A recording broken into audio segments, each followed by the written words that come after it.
সব দোষ হুজুরের। হুজুর তার নিজের বউ নিয়ে হেঁটে যাচ্ছে, কয় দেখছনি কত বড় বেয়াদ্দব হুজুর, মাইয়া লইয়া হাইটা যায়। হুজুরের জামা যদি একটু বড় হয়, কয় হুজুররাই কাপড়ের দাম বাড়াইছে।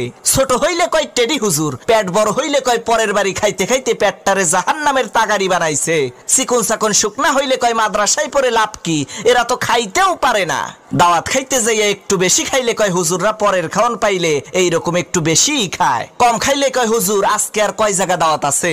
হুজুর একটু দামি পোশাক পরলে কয় অহংকারী, কম দামি পোশাক পরলে কয় ফকিন্নি। হুজুর একটু ইংরেজি বললে কয় ভাব মারায়, আর ইংরেজি না বললে কয় খ্যাত। অনেকে আবার কয় এই দেশটারে হুজুররাই শেষ করছে।